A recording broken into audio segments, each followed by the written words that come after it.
Come on, Livingston.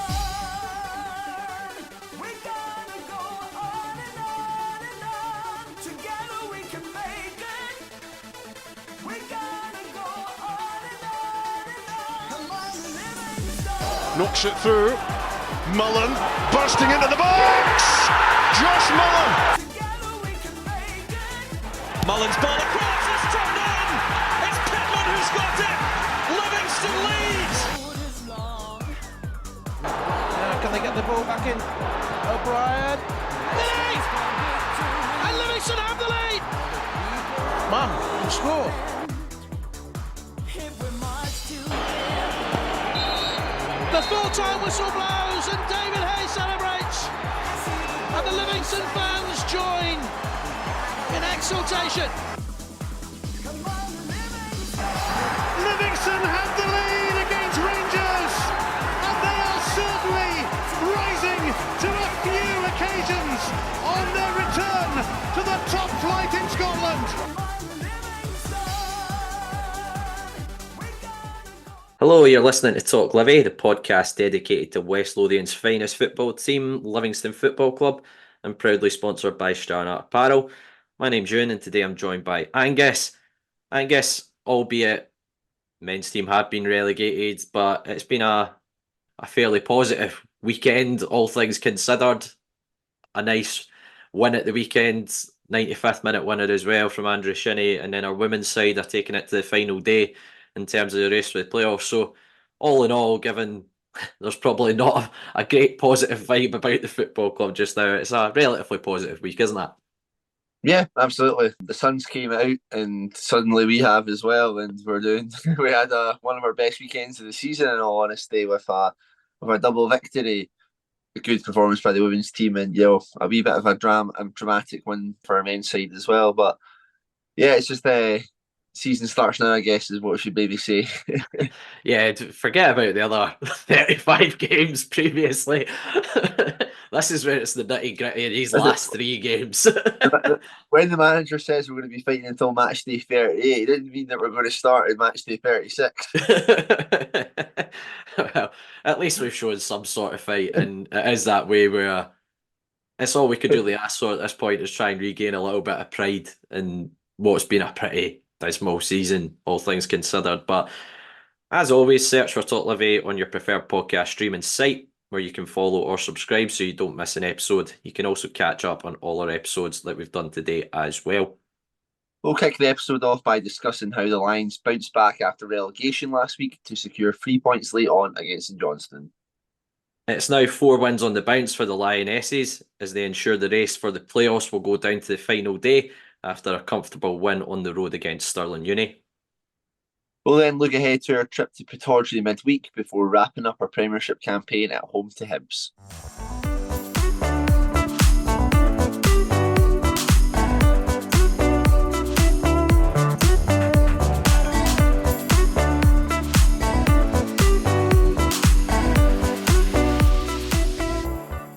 The Lions were looking to regain some pride after relegation was confirmed last week when they took on St Johnstone at the weekend. Despite going behind early doors and a flurry of chances for the visitors, goals from Christian Montano and a last gasp winner from Andrew Shinnie would secure a 2-1 win for the Lions. I guess, as we kind of said at the start, it's nice just to see a little bit of character from the team, but how things could have been so different if it wasn't for Shamal George probably at the weekend, who arguably had one of his finest displays in a Livingston jersey. Yeah, definitely. So it's a really, really funny game, in all honesty. I don't think I've ever seen St Johnstone play us and come out the traps so eager, so quickly and stuff like that as well. The games that, we kind of joked about it in the preview, that the games have all been absolutely horrendous in terms of, any sort of quality. But, St Johnstone came out the traps flying and, were creating chances and, probably should have taken the lead earlier, had it not been from a good couple of saves from Shamal George. I think the most obvious one, I think, is a header goes across goal to the boy Sidibe. He can just tap it in and he just flies across his own byline and keeps it out. So much to the point where the St Johnstone fans, literally every single one of them, had jumped up and erupted into celebration, only for it to have been, clawed out. So, there was plenty of warning signs, and I think that was the concerning thing, Ewan, is that we were not learning from our mistakes. It was just sort of continuously happening. It just seemed like it was going to be one of those days where it was, going to be a really, really long day for us, especially considering they ended up getting a goal. I think it's like a mishit shot, ends up going across the goal, and the Boise DB is actually there to tap it in. It's actually a really good striking play from him, getting into the right position at the right time. And yeah, no, honestly, it looked as if St Johnstone were just fully up for it. They probably sensed that this was a great opportunity for them to leapfrog Ross County again and try and get themselves into a better position ahead of the two final games. I believe that they play each other on Wednesday, so even if they'd won against us on Saturday, it would have given them a wee bit of a 2 point cushion in their favour, with Ross County losing as well. And it's quite strange though, because it seemed as if the one goal kind of went in, and then we started to grow back into it more. Whereas, I feel like they should have really, really continued to put the pressure on, because, you would have felt that they would have got a couple more goals had they done so.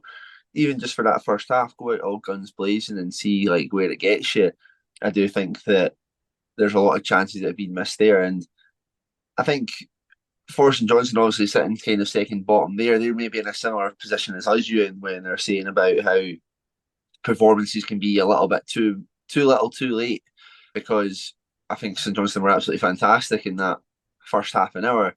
But at the end of the day, if you don't get the result, it's going to mean nothing at this kind of time of the season.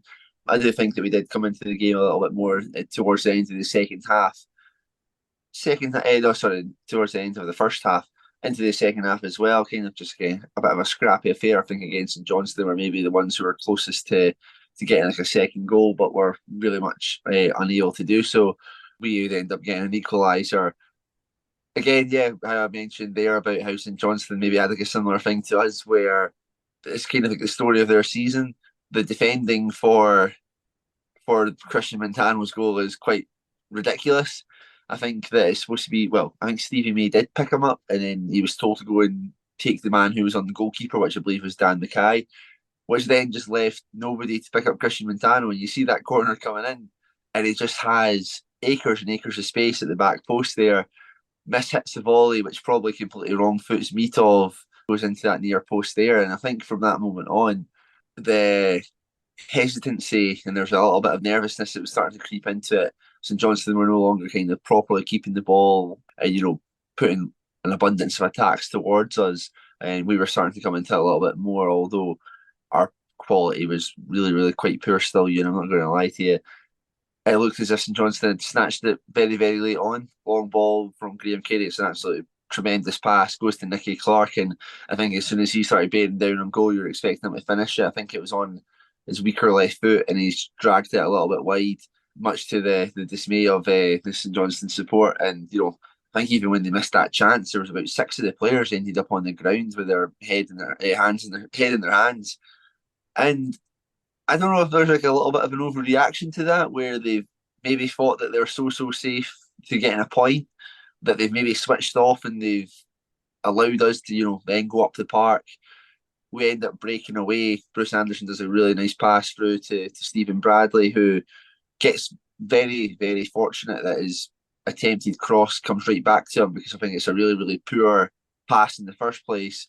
Second time round, he doesn't make the same mistake, and Andrew Shinney's there to fire in the top corner and compile the misery on St Johnstone. And it's quite funny. I don't think I've actually seen an away section at the stadium empty as quickly as that. As soon as that went in, obviously it was towards the last minute and stuff like that as well.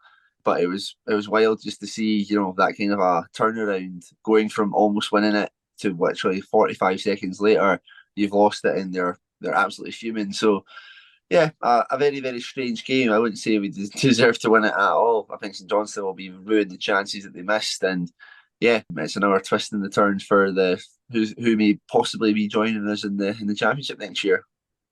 Yeah, absolutely. I think it was 25 efforts on goal that St Johnstone had in the game, albeit we had 15 of our own, but it's probably one of the most open Livingston St Johnstone games we've had since being in the top flight. And I think St Johnstone's XG, not that I'm a fan of the whole XG stat thing, but it was something like 2.9, which is ridiculous when you look at it as well. Yeah, and I mean, as you say, we kind of joked about, and I kind of mentioned how I would, if I was St Johnstone, I would, off the back of us just getting relegated, I would come out the traps flying and try and set the tone for the game. And we kind of joked that that's probably not going to be the case with Craig Levine's side, but that's exactly what they did. They came out the traps flying, and to be honest, we were incredibly lucky that the game wasn't completely out of sight after the first 20 minutes of the game. And as you say, Shamal George has kept us in it. There's a header from Stevie May. He's made a save from that brilliant save he makes from Sidibe. And then obviously the goal. Really poor defending from our point of view, I must say.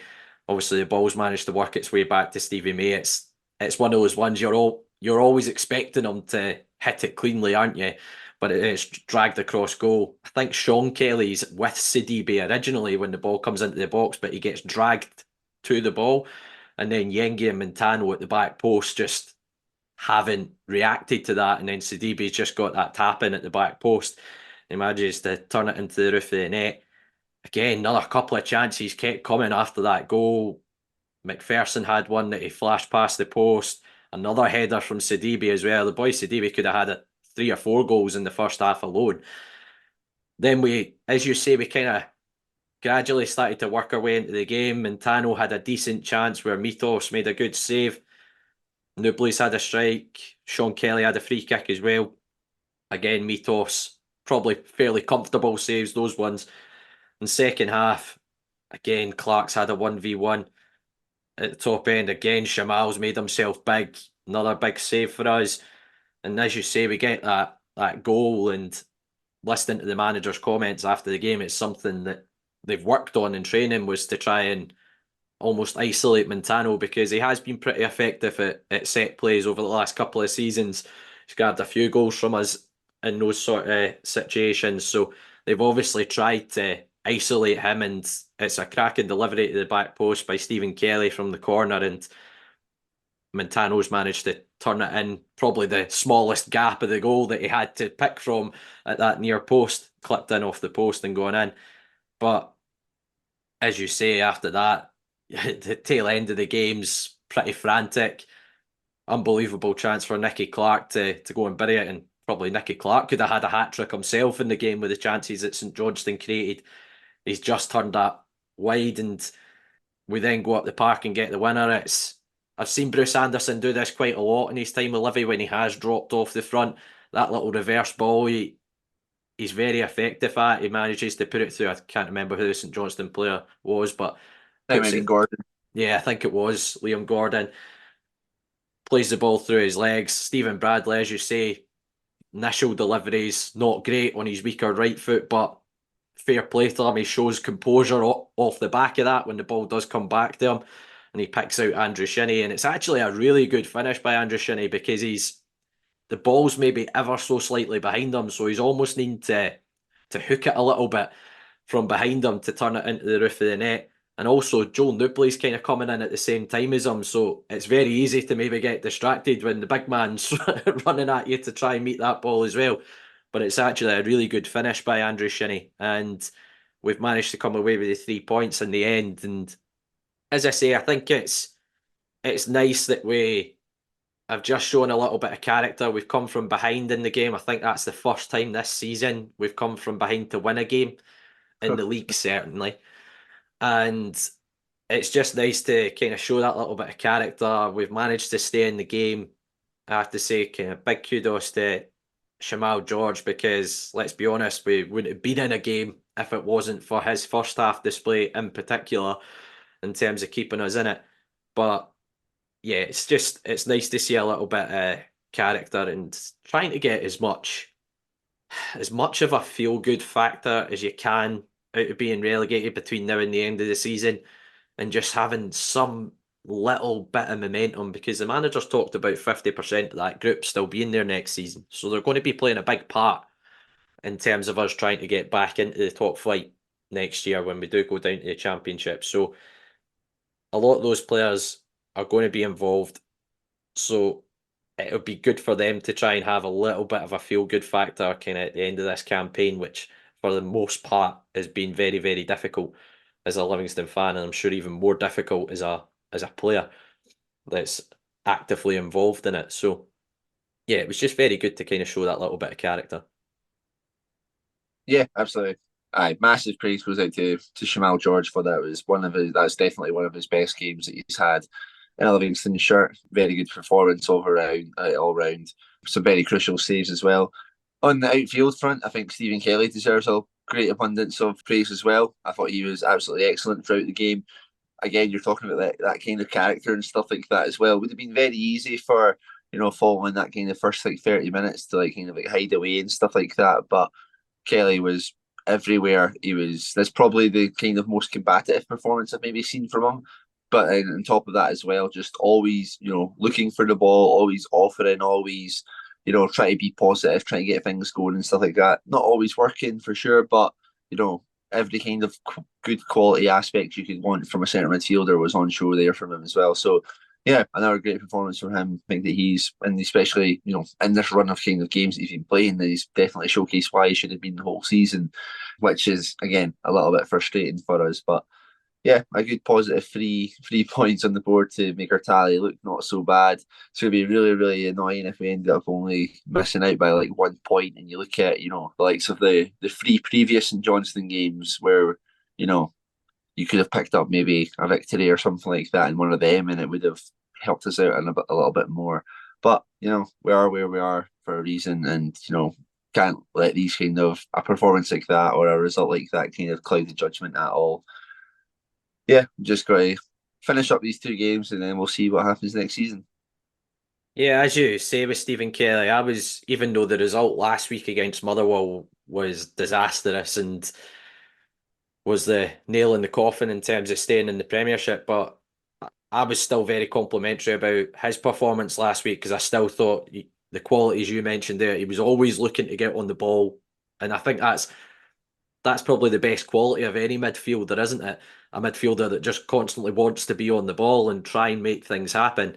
And sometimes it's not going to come off, but he likes to try and play forward. He likes to try and make something happen when he does get on the ball. And as you say, it just makes it all the more puzzling why he's not been more involved from in particular the first half of the season, certainly since we've changed our setup and gone back to a back four, naturally playing a bit more with a number 10.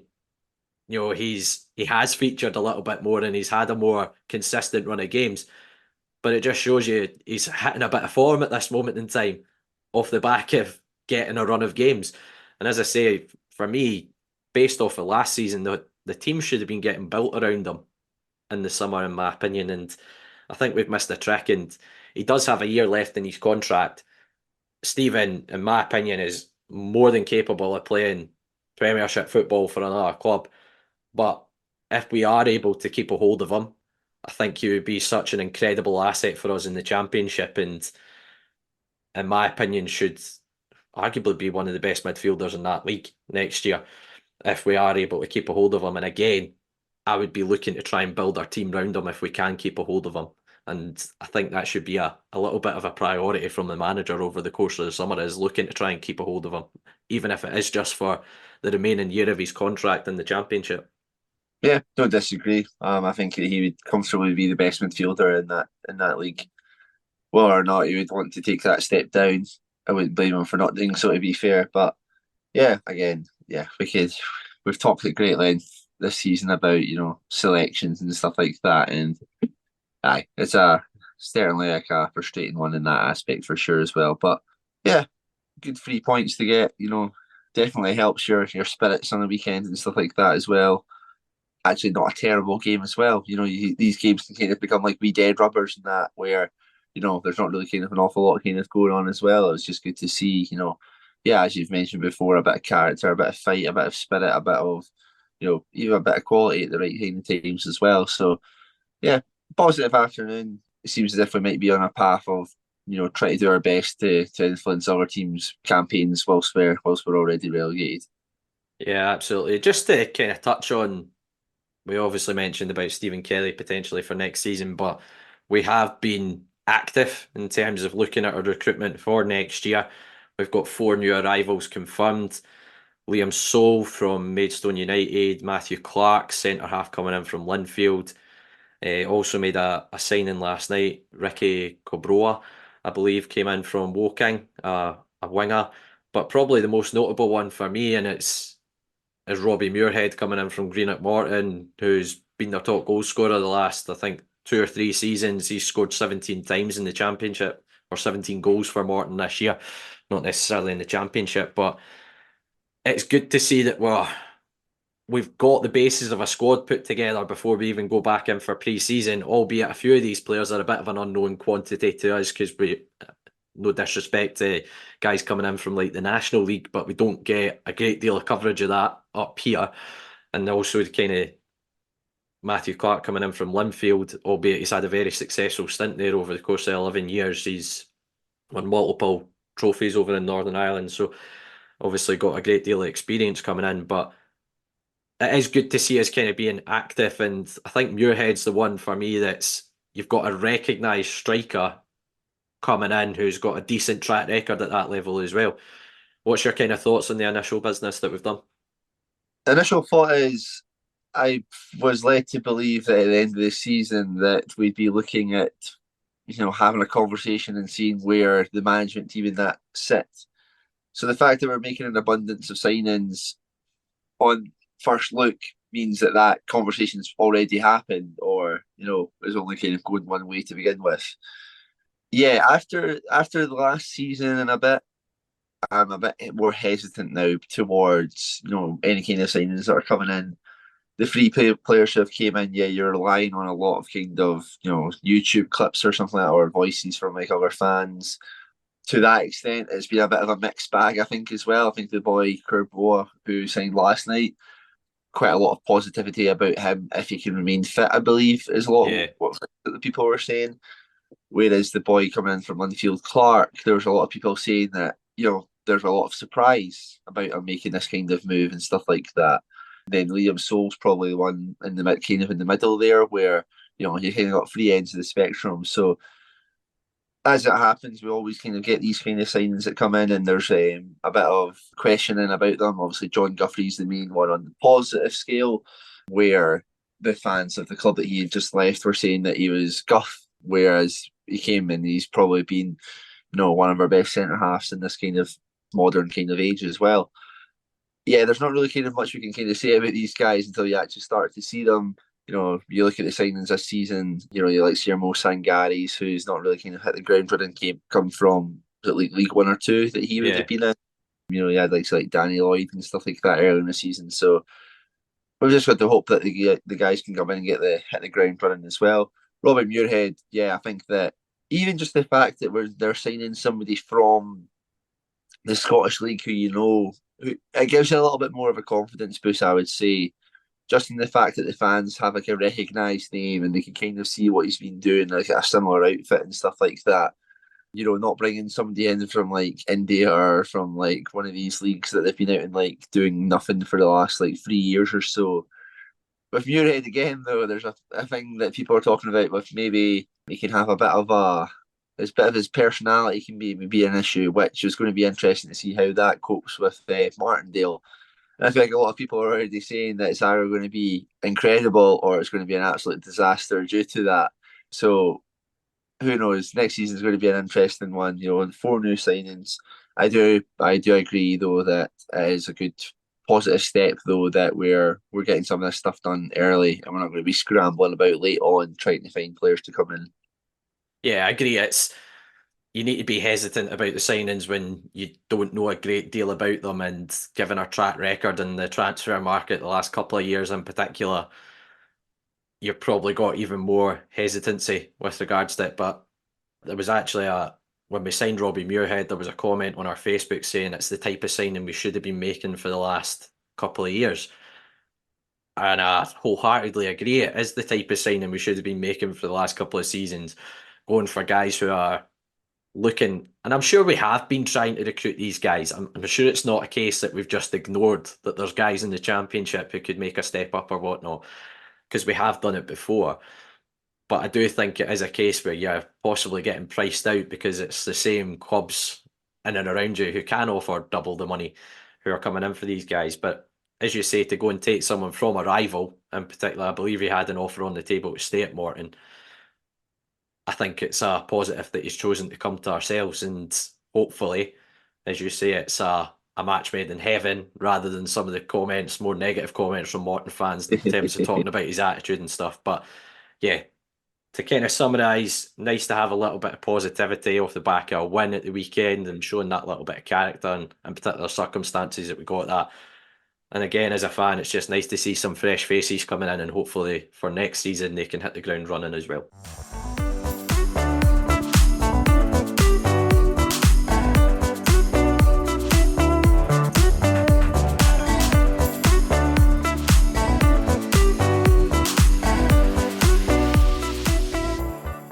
We're delighted to have Strana Apparel as sponsors of Talk Livi. UK based with a Swedish soul, we are Strana. Strana is an independent fashion brand from Scotland who create high quality and stylish attire for on and off the terraces. Inspired by terrace culture, lifestyle and music, all their clothing is designed using quality materials and workmanship to combine the very best style and fit. And all of this means you get a premium quality fashion at affordable prices while enjoying a simple and secure service. As a bonus for Talk Livi listeners, you can get 10% off your order using the code TalkLivi at the checkout. We'll also have some exclusive giveaways during the season, so keep your eyes peeled on our socials for those too. And thanks to Sterner for sponsoring Talk Livi.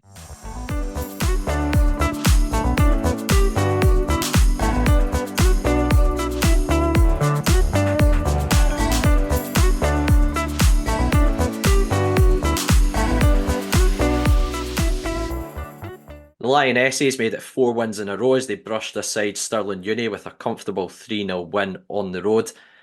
Angus, it certainly makes for a tense final day in the race for the playoffs, but another solid win for the ladies on the road. Yeah, absolutely. Going into the game, kind of a lot riding on it. You're obviously wanting to kind of keep the pressure on to Kilmarnock and make sure that you're doing your own job there. Stirling Uni obviously had to come into that knowing that if they had lost the game and Glasgow women won, they would be relegated. So you would imagine they would have been fired up to begin with. And I think that they did showcase that a little bit in the first maybe 10 minutes or so.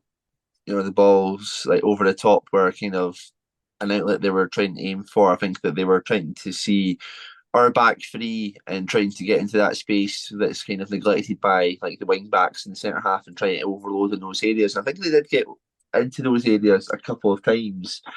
However, we would soon take the lead not too far off of that. It's good play into the box, and Hannah Davy does really, really well to take a wee touch inside and then delightfully dink it over the St Stirling keeper. And I think at that moment, Euan, is when the game pretty much just changed to being quite a comfortable afternoon. I think it seemed to be a real confidence knock for Stirling, and from there on, it was our game basically. We were just kind of to do as we kind of pleased. It seemed to be something that I don't know if Stirling just kind of thought that that was it. They needed to kind of keep us without scoring. I don't know if they just had the thought that once one was coming in, then it was going to continue like that. And yeah, we seem to be doing a lot more on the ball. Following that, I think it breathed more confidence into us as well.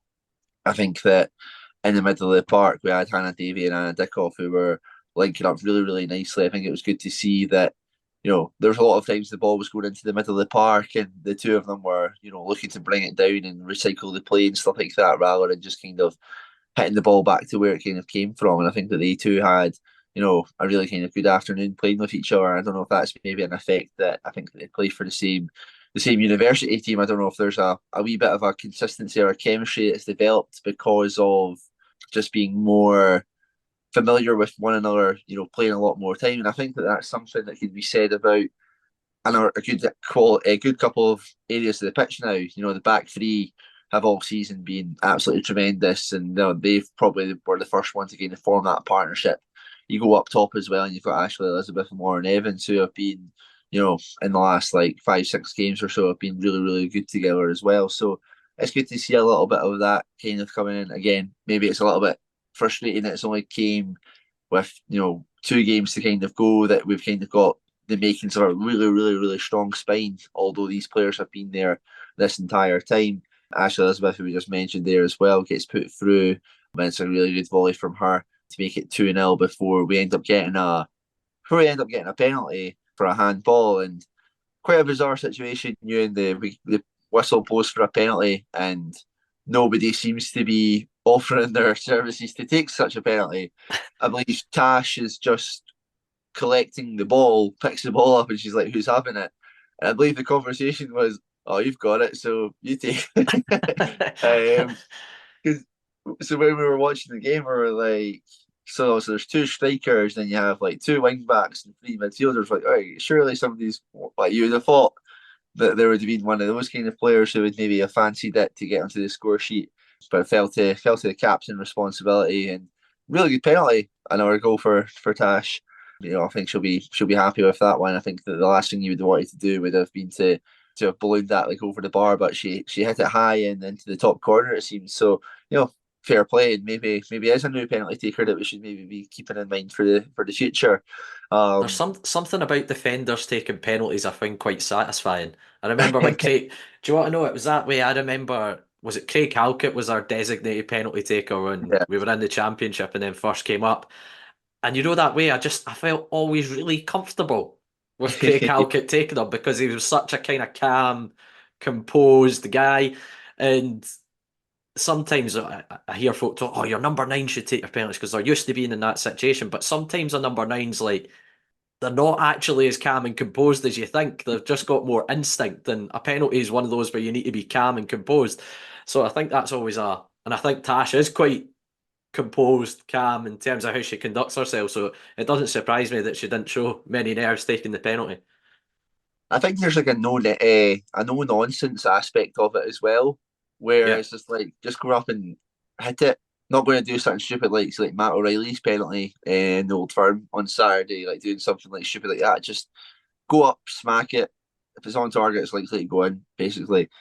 But yeah, second half, to be honest with you, the game was dead. I think we'd maybe be a little bit disappointed we never added to our goal tally, but we were never under any real pressure. We were kind of knocking the ball, but I think we were trying to keep the good play in that going, but we were just unable to get that a fourth goal or so.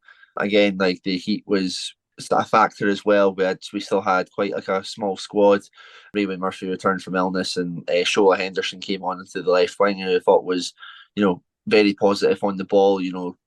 Looking to take players on and stuff like that, which was quite a bright showing and a good win as well. But yeah, a good solid Sunday's work from the team. Never in doubt, they were comfortable. Unfortunately, that sees Stirling Uni now relegated due to the fact that Glasgow Women pulled out a shock 4-1 victory over Gartcairn, which is quite a surprising game. But that has sealed their fate. So the best of luck to them next season in the championship.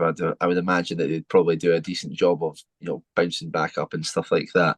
But yeah, for us, takes us into the final day. Very tough game against Queen's Park, the champions. Guess we'll just have to see what happens. yeah, absolutely. Just to kind of touch on a couple of the things that you said, you mentioned about how it looks like we're starting to develop some kind of partnerships across the park. You mentioned Ashley Elizabeth, Lauren Evans. They've been banging form the last couple of months in particular. Ashley certainly is on a really good run of form in front of goal as of late. It's nice to see Hannah Davey getting a lot more game time. I know she's kind of struggled. She was somebody that we were quite positive about bringing in the summer last year. So it's nice to see her getting a run of games and contributing in terms of she scored a couple of goals in a recent kind of decent run of form. And also just a shout out to Bryony Ross. I saw she was nominated in the SWPL 2 Team of the Year on some sort of category or some sort of podcast. So Oh, kind of it's media, I think it yeah, is. it was the SM Media, that was it. So congratulations to her for making the Team of the Year on that front as well. But yeah, it's something you talk about these partnerships developing, and I think maybe part of the problem why we're only just starting to see it now is we spoke about it at the start of the year, the number of players that came in last summer, and you're trying to whittle down what is your best 11, what is your best squad. And I think as the season's going on and players have departed kind of at the start of this year, it's almost whittled it down to what you've got in the building, and you're able to kind of assess it a little bit more closely. You don't need to do a lot of trial and error, if that makes sense, and you are able to kind of have a more consistent starting 11.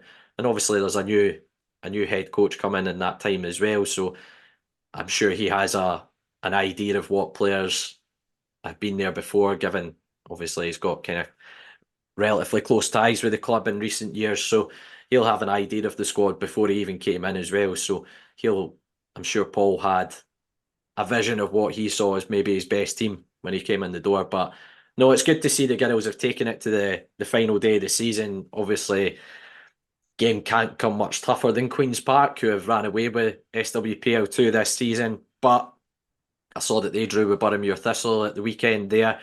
The league is wrapped up. They've not got a great deal to play for, but I'm sure they would still be coming to the game looking to win it and end their season on a high as well. So, but Kelly have a tough game. They go away to Boroughmuir Thistle, I believe. So that's not a gimme. That's not a guaranteed 3 points for Kilmarnock. So at least it is all to play for, but it certainly makes for a nervy end to the season. Yeah, it's a very traumatic ending. I don't think the league could have done that much better. Where they've got first versus third and second versus fourth in the final day of the season. The way that that's kind of like fell into place will be quite nice for them. It does set up like a dramatic day. It's just a shame that it's going to take place at the same time as the men's team, so there's not the chance for a better turnout to the ladies' game, which is just unfortunate and stuff like that. But if there is anybody who is looking to get down, I think it'll be at Storyburn, I believe, because of the Hibs game will be taking place at the same time at Almondale. But yeah, what achievement! Regardless, go to the last day of the season to see if you can maybe make a playoff to go to the SWPL1. Don't think anybody would have kind of thought that at the start of the season. I think they've definitely punched above their weight. And also there will still be, a great element of thinking what could have been, throughout the entire season. So yeah, definitely a very positive season, and hopefully we can give a good showing on Sunday and round it off in the right way.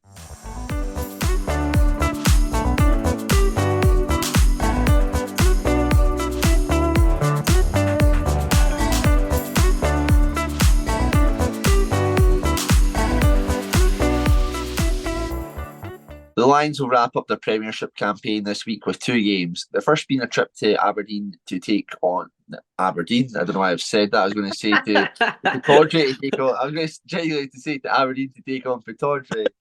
The second time, Euan, that we've played Aberdeen midweek this season. Can't imagine many of us making the 8-hour trip up to Pittodrie. They're coming off obviously a very good victory at the weekend. What are your kind of thoughts ahead of this one?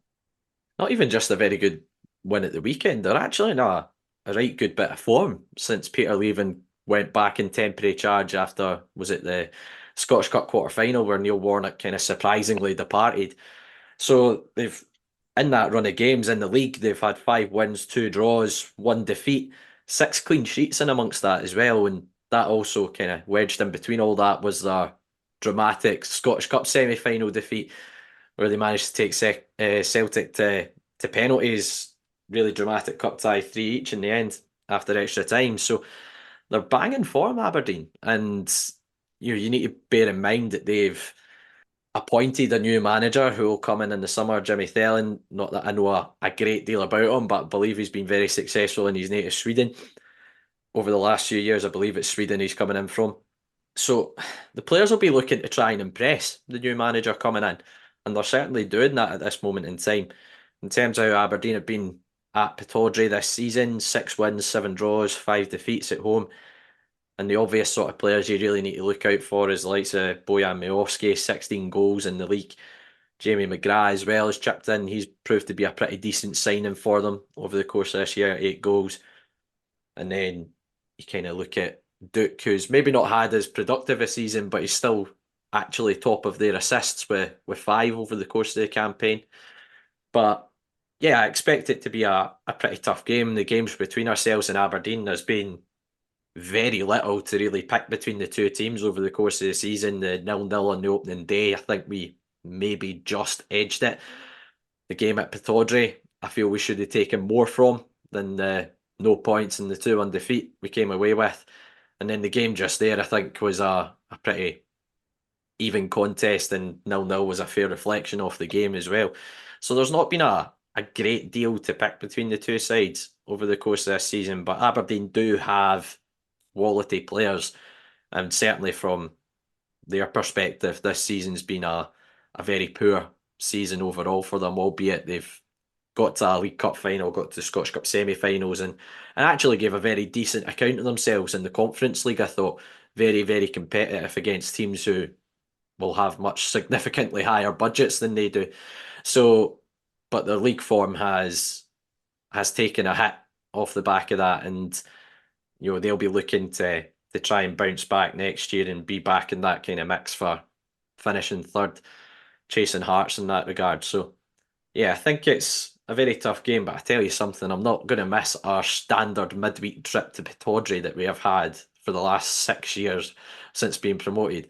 Why do we always end up there midweek? Why? Even during COVID, they made us go there midweek. As I remember watching us, I think we won 2-0 there, and it was a 6 o'clock kickoff midweek. It's just, I don't understand it. We've been punished with that trip midweek, albeit it's a bit nicer because it's nicer weather, a bit summer time up in Pittodrie, which is still about -4. So, but yeah, I think again, it's from our perspective, it's a case of going there and just try to give as good an account of ourselves as possible, and again try to come away with some sort of positive result from it. But I think Aberdeen are pretty much in the same mindset, albeit they're trying to impress a new manager coming in. But I think it'll be a tough game regardless. But certainly one I don't have a fear factor playing Aberdeen based off of how we've been against them this season. We've been very, very competitive against them. It's not going to surprise you when I just say I don't care. I think the thing is as well is that they'll probably have a little bit more to play for, because they'll probably be looking to finish best of the rest, to try and give their fans a little bit of a boost. Probably in a false kind of way, I would say as well, to try and cover up the cracks and be like, oh yeah, but look at how we ended the season, and then Aberdeen fans will be like, oh yeah, we should have been in the top 6 and blah blah blah because we've got more points now. So they'll probably be a lot more up for it than us. And if we start the game like we did on Saturday against them, and the way that they played against Hibs, yeah, it's not going to be a pretty one. I do think that they'll come out the victors, just from the fact that they'll have a lot more to play for. Us away from home this season not being great as well. So yeah, we've just got to give a good account of ourselves. But at the end of the day, it doesn't matter. Yeah, it is one of those games where there isn't a great deal to play for. Just to kind of touch on Aberdeen and their new managerial appointment, they've had a very, to put it bluntly, bizarre managerial setup over the course of the season. Barry Robson obviously got sacked. Neil Warnock came in, then very abruptly left, and you're thinking, right, they're going to make a permanent appointment. That was the noises coming out. And then this permanent appointment just never came. Arguably their most successful manager over the course of the season has been the one that's been in temporary charge, and Peter Leavitt. I think he's got a very, very good track record this season. And then they have decided to make this appointment with Jimmy Thelen coming in. First of all, it's a bold appointment, not going with the usual names, the usual faces that you kind of see get linked with these jobs. But it's also one of those where over in his job in Sweden, he's had a lot of time to kind of build year-on-year progression. Is he going to get that at Aberdeen, is my big question. Yeah, we're definitely going to talk about that kind of thing in the next fixture after this as well. How many times can you say, yeah, we're looking to revamp how we do things and that, and then not properly kind of go through with it?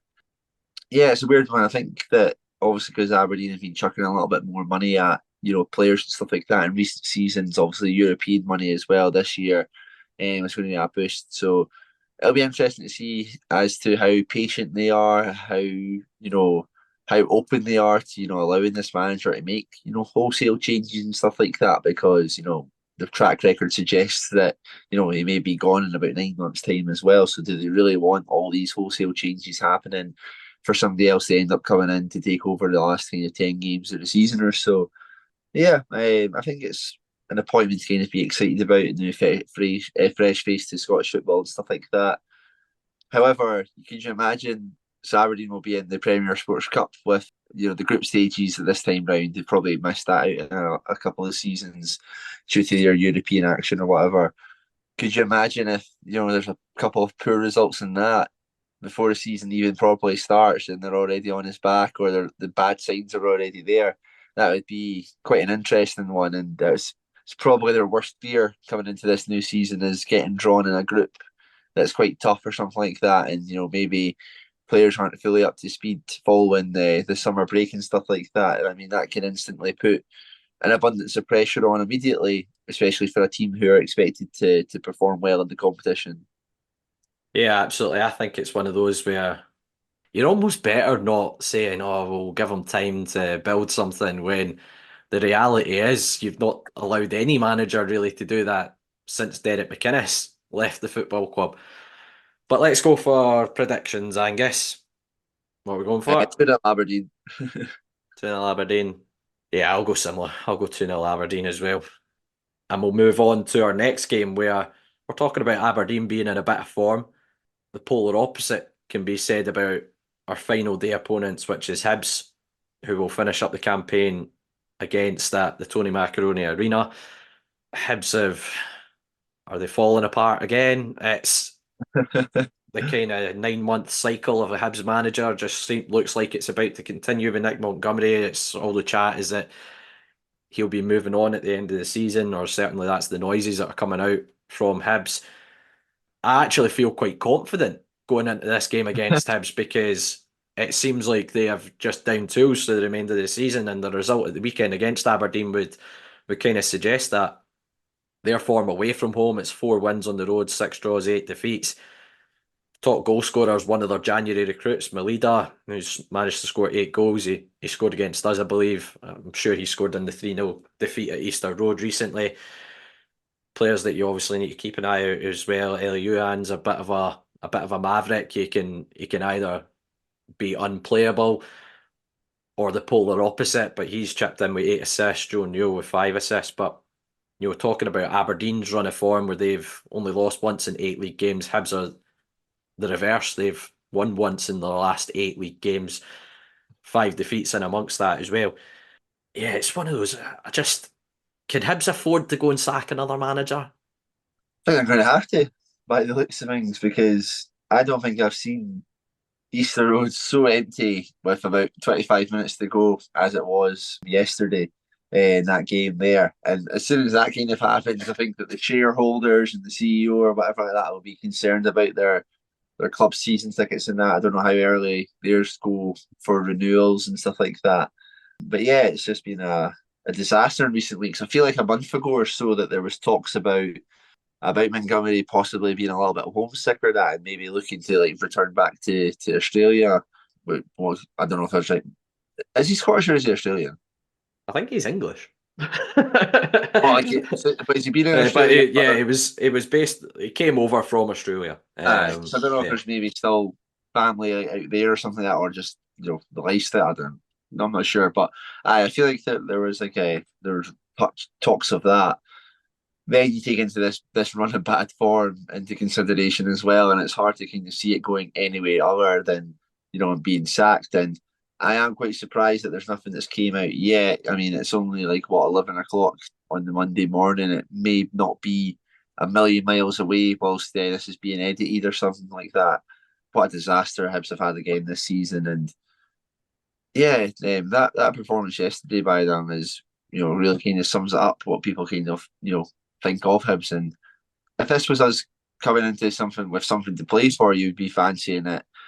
It'll be an interesting game to see kind of what happens in that regard. I think that their saving grace is that there is nothing to play for, but I think do you know who Hibs play on Wednesday? Will that be Motherwell? I'm not 100% sure what the fixtures are. St Johnstone or Ross County. So there'll be Motherwell. Yeah, so that game's maybe got a little bit more importance to it because it's the last games of Paul Hanlon and Lewis Stevenson at home. So maybe there's going to be a bit of a reaction from that. However, Motherwell have just scored 9 goals in the last 2 games. A team who aren't looking to slow down in any regard and, are punishing teams with their attacking quality. Who'd see another very, very poor result, and that puts Hibs into further turmoil ahead of the game on the Sunday, which would benefit us. But yeah, be an interesting matchup, I believe. The question is Nick Montgomery's last game? Is he going to be another Hibs manager that falls victim of the Davy Martindale curse? How many managers has he seen off at Hibs? I believe, was it Maloney? He saw off Jack Ross, he saw off Maloney, he saw off Lee Johnson. This could be Nick Montgomery now as well that he sees off. It's quite startling that a lot of these guys' final games come against ourselves and we seem to be the final nail in their coffin. I think it's just take Martindale if that's the case next time. That'll undo the curse. Can he see himself off, right? Davy Martindale, the Grim Reaper of Hibs managers. But yeah, kind of looking at the game, at the same time, Hibs might be bang out of form just now and they look like they're just going through the motions between them and the end of the season. But they do still have right good quality in amongst their team, in particular in the top third of the pitch. The likes of Melida, Marcondes is a really classy footballer. Martin Boyle, albeit I don't think Boyle's had his best of seasons in a Hibs jersey this year. But they do still have quality players in that final third who can hurt you. Where I always talk about where you're going to get joy against Hibs is I just think at the back, they're a bit of a soft touch at the back. And you're going to get opportunities against them. And I feel we need to try and end the season on as big a high. We kind of spoke about this and try and put in a good performance on that final day against Hibs. And again, try and just have some sort of feel good factor at the end of the season going into what will be a very difficult season in the Championship next year. So I think we need to try and go on the front foot a little bit, try and put Hibs under pressure because they're going to be low on confidence. As I say, they look like they're going through the motions as a group just now. And yeah, just try and end on some sort of high for ourselves. But I mean, you'll be looking for exactly the same, I assume. Sure. And so that sums up our assessment of our final two games this season. Because obviously our women's team are playing at the same time, I'm going to miss it unfortunately as well. So I'll probably just be keeping up on the updates and stuff like that. But yeah, if there is any kind of little thing that we can do to try and make things, obviously it's going to be a lot of our own players' last games for the club as well. People will be moving on, like Bruce Anderson, who deserves a great amount of credit, and a good send off and stuff like that as well. So in that regard, I guess obviously the season's not went that well. There is maybe some players that you'll be glad to see the back of, and maybe this kind of freshen up is going to be a good thing. But it's the end of an era, I guess, on Sunday where backed into the Championship, a lot of players like moving on and stuff like that. Kind of like the modern golden age is kind of coming to an end, and we'll see what happens next season. But yeah, hopefully sun will be out and stuff like that as well, where you can have a last day in the Premiership and something that we can look back on as something positive. Yeah, as you say, I think it's important to remember that there are players in that group who have been very, very good servants and have been very good for the football club. You talk on Bruce Anderson there. There's other players who will be moving on as well. Joel Newbley had his moments in a Livingston jersey, for example. Christian Montano's had his moments and done well for us at times. Ayo Obalai again has had his moments and been part of decent Livingston teams over the last few years. So I think it is really important to remember that, yes, this season hasn't gone to plan, but these guys have played a big part in what is one of the most successful periods in the club's history. There's no denying that, being in the Premiership for 6 years. So I think it's really important to remember that going into the game and giving these guys a good reception, a good send-off when they move on from Livingston in the summer. And hopefully it's off the back of a positive result. So let's go predictions on this one. What are you going for, Angus? I'll go for a wee silly 2-1 win to Livy. Yeah, I'm gonna go. I'll go 2-0. Oh, a clean sheet. A clean sheet. 3 wins on the bounce at home. Who would have thought?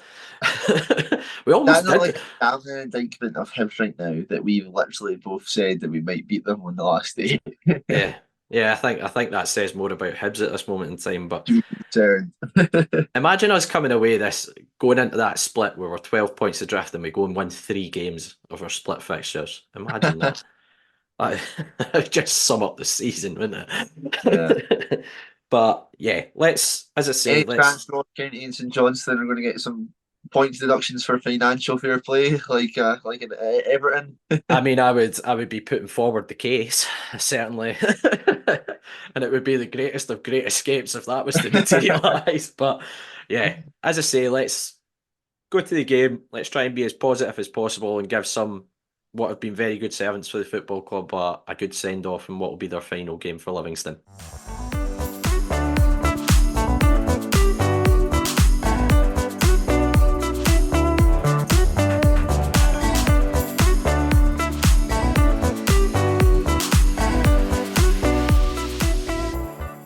That's it for this week's episode of Talk Livi. We really appreciate you tuning in every week and we'd love to hear your feedback as well. You can leave us a review on iTunes or drop us a message on Twitter, Facebook or Instagram. As you had said, we're on Twitter, Facebook and Instagram, so simply search Talk Livi to find us. You'll find all the links to our weekly episodes on there, and any shares and likes are always appreciated. All our episodes are available on all the usual podcast streaming sites, including iTunes and Spotify. We're also on YouTube, and we'd love for you to subscribe to the channel. If none of those options suit you, all you have to do is head to our website, talklivipodcast.libsyn.com, where you'll find every single episode we've done over the last few years. That's it for this week, and thanks to all our listeners for tuning in as always. And let's hope for a really positive week, our final week in the Scottish Premiership, following the Lothians' finest football team.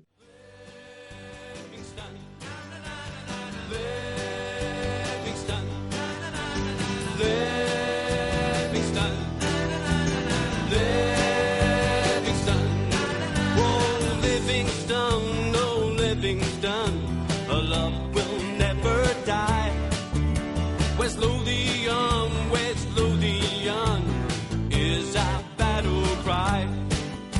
This is the place from which we hail.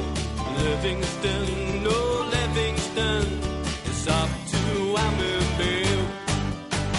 Livingston, Livingston,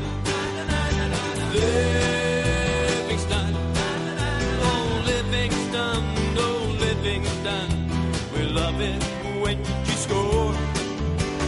Livingston, oh Livingston, the Ambervale Lions roar. Livingston, oh Livingston, we realize our vision. Livingston, oh Livingston, into the Premiership.